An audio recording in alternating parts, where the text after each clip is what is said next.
문재인 전 대통령이 검찰의 서해 공무원 피살 사건 수사와 관련해서 처음으로 공식 입장을 냈습니다. 도를 넘지 말라는 경고의 메시지가 나왔는데요. 두 분과 함께 정치권 소식을 자세하게 짚어보도록 하겠습니다. 신성범 전 새누리당 의원 그리고 김종욱 전 청와대 행정관 나오셨습니다. 안녕하세요. 네, 자, 먼저 윤건현 의원이 문재인 전 대통령의 입장문을 대독했습니다. 어떤 내용인지 들어보겠습니다.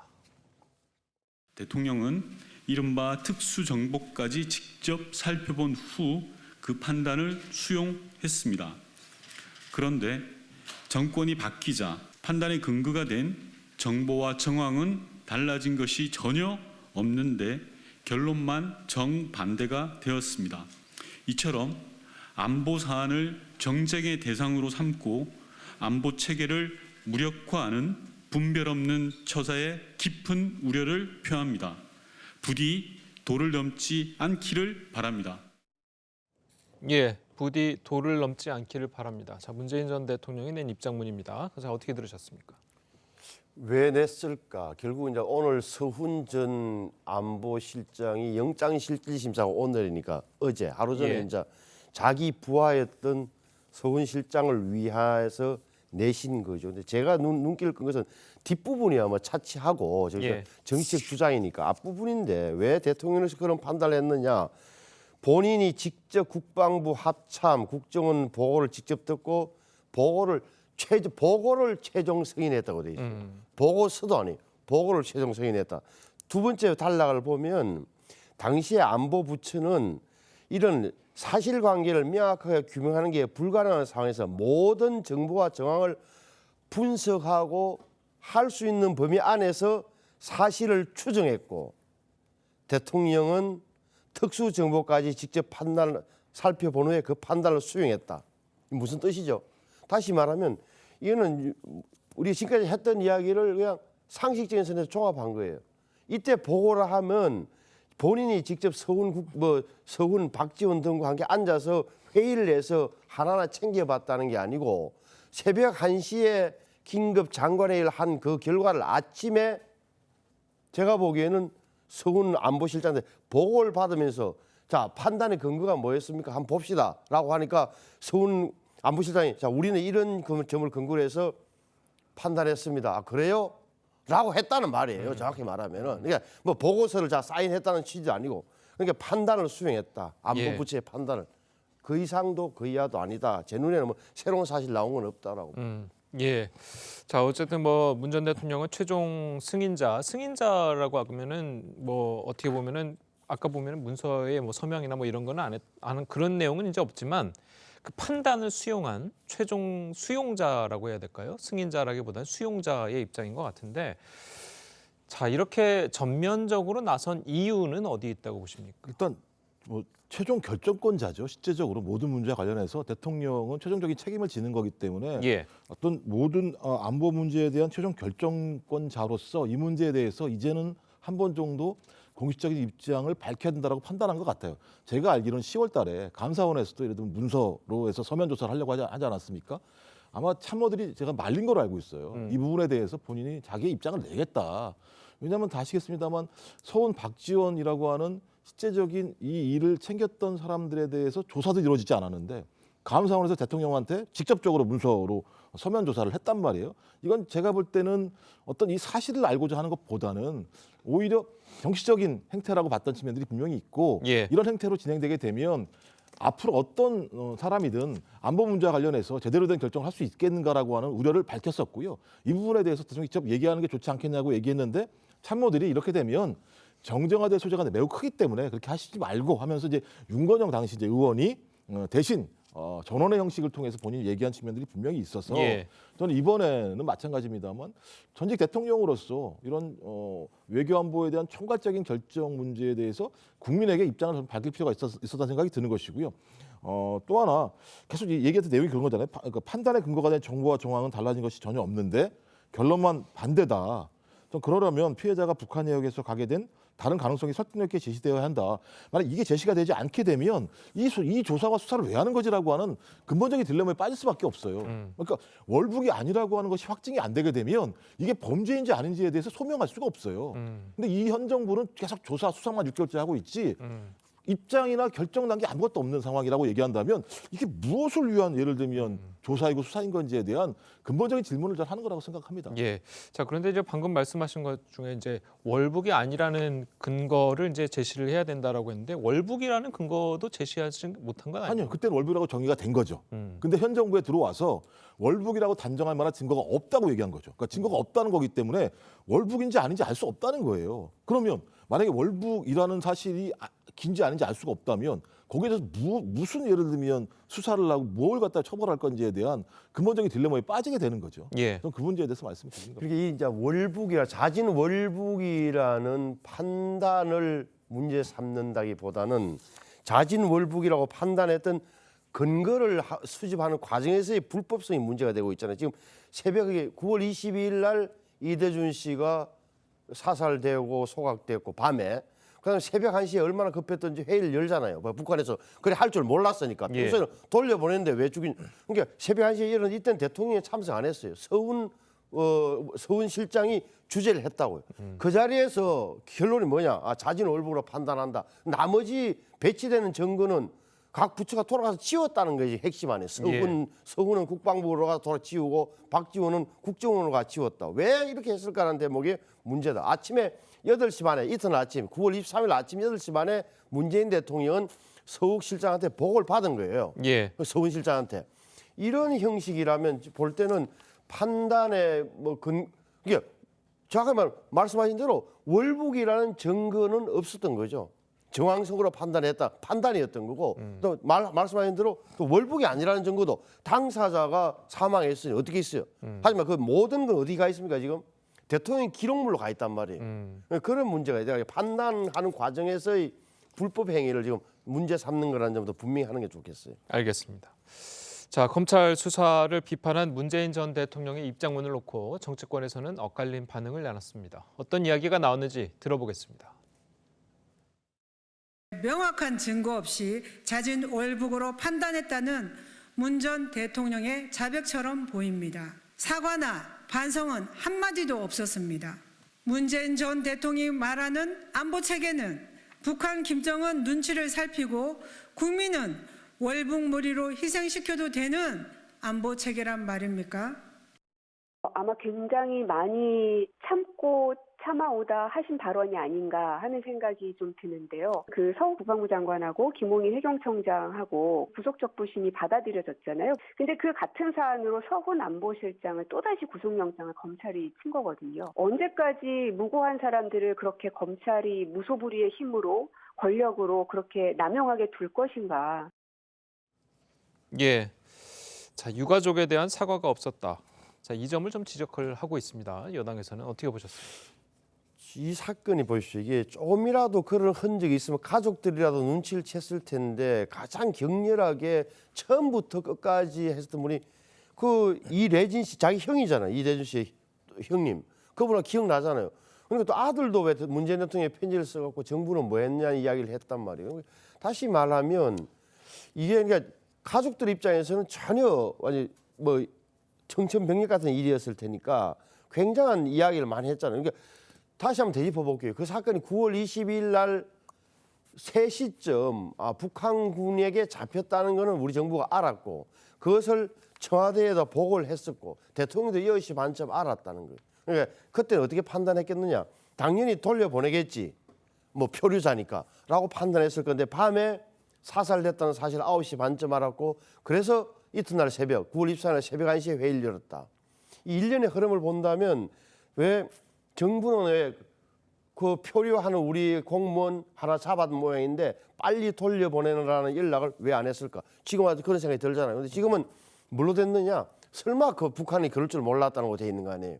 그렇다면 당연하게 적어도 문재인 대통령 입장에서는 우리는 당시로서는 최선의 판단을 해서 당신 아버지 내지는 당신 동생 우리 이ren 씨가 월북한 걸로 판단했는데 지금 생각해 보니 그러지 않을 가능성이 있는 것 같다. 우리가 판단이 잘못됐을 가능성이 있는데 당시 우리는 최선의 판단이었다고 정부를 믿어달라고 한마디 하는 게 훨씬 나았던 거죠. 예. 자, 뭐 여당 일각에서는 문 전 대통령이 이제 최종적으로 이제 승인 결정을 했으니까 대통령 지정 기록물로 봉인한 사건 내용도 공개를 해야 되는 건 아니냐. 자, 이런 이야기가 있거든요. 근데 이 얘기는 계속 반복된 얘기인데 아니 검찰에서 압수수색 영장 쳐가지고요. 네. 대통령 이런 걸 다 알고 있어요. 제가 볼 때. 그러니까 이게 계속 정치 공세라는 생각이 드는 느낌인데 검찰이 가지고 있으니까 검찰이 공개하세요. 그다음에 SI 정보 현 정부가 가지고 있는 거예요. 현 정부 국방부 장관이 대통령의 허가하에 SI 정보 공개하면 돼요. 제가 볼 때 민주당 입장은 뭐냐면 국회에서 논의했던 내용들 다 공개하자.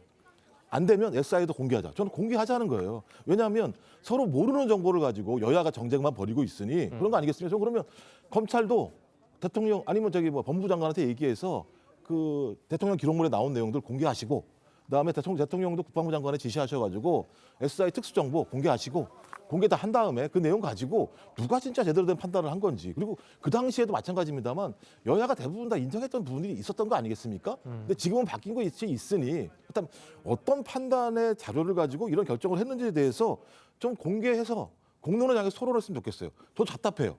왜냐하면 계속 무슨 뭐 공개가 안 된 것처럼 얘기하는데 압수수색 영장에서 다 기록 가지고 있고 검찰이 그 수사 내용들을 가지고 수사를 진행하고 있잖아요. 저 그러면 다 공개하시자는 거죠. 공개를 해서 누가 잘못한 것인지 잘잘못을 가리자는 거잖아요. 지금이요. 저는 여기 다 공개에 대해서 뭐 동의합니다. 예, 네. 알겠습니다.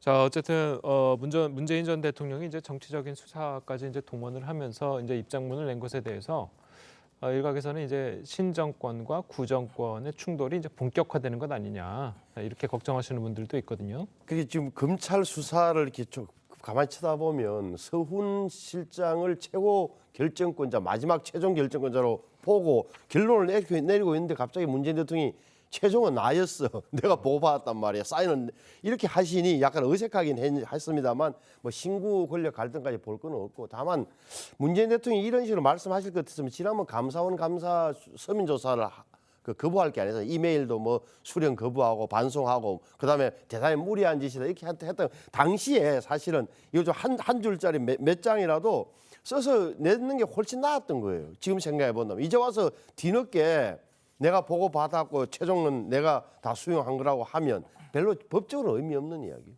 예, 알겠습니다. 자, 다음으로 민주당 내부 소식도 짚어보도록 하겠습니다. 어제 민주당 의원 12명이 용산 대통령실 앞에서 이재명 대표를 향한 수사를 비판하면서 시위를 벌였습니다. 그 모습을 먼저 보고 오시겠습니다. 검찰 독재 정치 탄압 규탄한다! 무검 유죄, 유검 무죄. 윤석열 정권 출범 후 대한민국에서 법치와 정의, 공정은 사라졌습니다. 과거 독재 정권에서도 유례를 찾아보기 힘든 대규모 정치 탄압입니다. 윤석열 대통령은 경제 민생 위기는 외면하고 국민들의 시선을 전 정부와 야당에 대한 탄압 수사로 돌리려고 하고 있다. 이러한 무리한 정치 탄압 수사, 공포 정치를 즉각 중단하라! 중단하라! 중단하라! 중단하라! 예, 이 무검 유죄, 유검 무죄라는 말이 이제 뭐 새로운 신조어로 떠오르는 것 같아요. 이게 보복 수사, 정치 탄압, 뭐 야당으로서는 저 주장이 가장 역사적으로 효과가 있는 구호니까 예, 계속 할 수밖에 없을 것처럼 보이는데 답답한 대목이 지금 민주당의 모든 초점은 이재명 대표를 지키기에 쏠려 있잖아요. 그러니까 국정조사에 합의해놓고 다시 이상민 장관을 해임 건의를 낸다. 심지어는 뭐 탄핵 소출하겠다 이런 흐름 자체, 국회 예산안을 이런 모든 흐름 자체가 그게 쏠려 있다는 대목이 좀 아픈 거죠. 아프다 하면 정치적으로 보면 별로 좋을 까 하는 생각이 드는 건데 야당으로서는 뭐 저럴밖에 할 수 없겠다는 척은한 생각마저 들 정도다. 그런데 국민들이 어떻게 판단할까 좀 다른 대목 같아요. 예. 자, 이렇게 장외에서 이제 시위를 벌이는 것에 대해서 일각에서는 굉장히 많은 의원 수도 갖고 있고 그 국회 내에서도 할 수 있는 일이 얼마든지 많은데 왜 장애로 나서서 이렇게 시위를 하느냐 이렇게 비판하시는 분들도 있거든요. 일단 뭐 국회에서 하면은 여당에서 받아주지 않잖아요. 국정조사 하자고 해도 안 받아주고, 그러니까 뭐 국회에서 해봤자 할 수 있는 게 내용이 없고, 대통령도 협치하자고 만나자고 했더니 안 만나주고 있는 상황이니 제가 볼 때 뭘 할 수 있겠습니까? 숫자가 많으면 뭐합니까? 또 밀어붙이면 또 밀어붙이다고 또 뭐라 그러시고 제가 볼 때는. 그리고 국민의힘도 과거에요. 청와대 앞에 가서 맨날 시위하셨어요. 그러니까 저는 뭐 민주당이 장외에 가서 집회를 하면 문제가 있는 것처럼 말씀하시는데 그렇지 않다. 그리고 정치 탄압한다고 지금 판단하는 거예요. 민주당 입장에서는. 그다음에 민생 문제 관련해서 지금 지금의 윤석열 정부가 제대로 하는 거 아니잖아요. 뭐 그럼 제대로 했으면 지지율이 30%밖에 안 나오는 상황이겠습니까? 이게 어려운 상황임에도 불구하고 야당에서 계속 국가의 정부의 일하는 방식을 바꾸라고 얘기해도 바꾸질 않잖아요. 바꾸지 않으시니 국회에서 얘기해서는 말을 안 들으시니 더 가까이 간 거죠. 용산 앞에 가서 제발 좀 바꾸세요.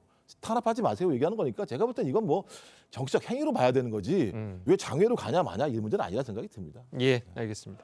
자, 그리고 일각에서는 이번 일들이 조국 시즌 2다. 자, 이렇게 이야기하는 분도 있거든요. 그것 중 하나가 자, 주말에 이제 과거에 조국 수호 집회를 주도한 단체들 있잖아요. 그 단체들이 서초동에서 또 집회를 연다고 그래요.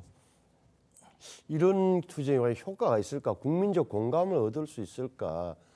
이 정부의 지지율이 낮다는 이유로 지지율을 낮음을 근거로 해서 이렇게 뭉친다고 해서 뭐가 이루어질까는 좀 제가 보기에는 모르겠고 다만 흐름의 일반적인 흐름 보면 정확하게 말하면 지금 민주당은 이재명 대표를 지켜야 된다. 어떻게 돼? 왜 그러냐? 지금 뭐 검찰 수사나 지금 재판 진행 과정에서 나온 이야기들을 보면 다 한 방향으로 향하고 있잖아요. 이렇게 되면 검찰은 분명하게 연말쯤에 자 이재명 대표에 대해서 소환장을 보낼 테고 이재명 대표는 응하지 않을 테고 그러면 체포영장 이런 걸 또 청구해서 발부받을 테고 그러면 체포 동의안이 국회에 넘어올 테고 여기에서 대치할 테고 이런 일련의 흐름이 쭉 예상되는 그림이라 예상되는 정해진 경로예요. 여기에 대해서 민주당은 미리 예상하고 저렇게 지금 장애 집회를 하고 있고 또 시민단체 이런 분들도 아름아름 이심전심 막아야 되겠다고 해서 나오겠죠. 근데 제가 보기에는 뭐 시즌 2가 될 수 있을지는 잘 모르겠어요. 알겠습니다.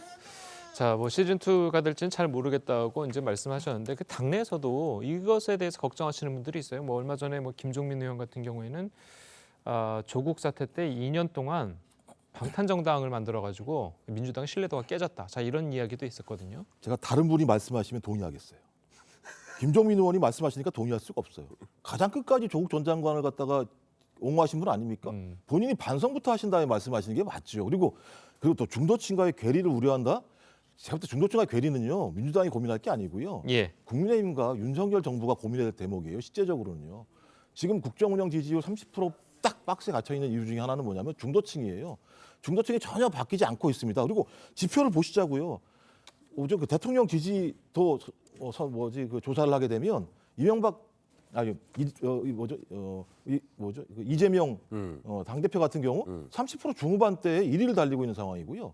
정당 지지율도 많은 부분들은 민주당이 앞서고 있는 상황이에요. 근데 왜 이런 상황에서 소위 중도층과의 괴리를 얘기하는지, 그러니까 앞으로 진행하는 과정에서 민심과 여론의 변화에 맞게 제대로 된 방식으로 투쟁을 하든 아니면 정당 활동을 운영해야 된다. 이 말엔 제가 동의를 해요. 예. 근데 이렇게 진행을 하면 중도층과 괴리된다라고 얘기를 하면서 당내에 어떤 균열들을 만들어내려고 하는 발언들이 아닌가 생각이 들기 때문에 저는 제가 볼 때 매우 좀 부적절한 발언이라고 생각을 합니다. 예, 알겠습니다. 자, 마지막으로 저희 이제 한동훈 법무부 장관 이야기를 좀 짚어보도록 하겠습니다. 한동훈 장관의 뭐 당대표 차출설, 총선 출마설을 두고 이런저런 이야기들이 나오고 있는데요. 관련 이야기 한번 듣고 오시겠습니다. 아무래도 좀 더 경험을 쌓을 필요가 있죠, 사실은. 정치 경험을 유능한 인재이심은 분명하지만은 만에 하나 당대표가 시행착오를 겪으면 안 되지 않습니까? 당대표 자리를 노린다. 이것은 한동훈 장관을 키워주는 호사가들의 얘기가 아닐까. 그러기에는 정치 경험이 좀 작지 않나. 이런. 저는 국회의원 출마는 가능하다고 보는데요. 저는 바람직하지 않다고 생각하고요. 한동훈 장관에 대해서 정치색을 입히는 건 좀 자제했으면 좋겠다. 아하. 성공할지 뭐 실패할지 어떻게 알아요? 당 내에서 좀 주의보를 내려줬으면 좋겠어요. 예, 뭐 몇몇 의원들의 이야기를 좀 들어봤는데 한결같이 반대하는 목소리네요. 아무래도 당 대표는 다른 거잖아요. 그러니까 뭐 다음 내후년 총선에 뭐 한동훈 의원이 탄생하는 거야 본인의 의지도 있고 하면 되겠지만 그러니까 뛰어난 점을 갖고 있잖아요. 논리 정연한 젊은 신진 기회는 맞는데 당 대표까지 맡기기에는 아직은 고개가 갸우뚱거리는 부분이 분명히 있는 건데 예. 저는 왜 저렇게 당내에서 저는 한동훈 차출설이 왜 나오는지 저로서는 이해가 안 돼요. 예, 알겠습니다.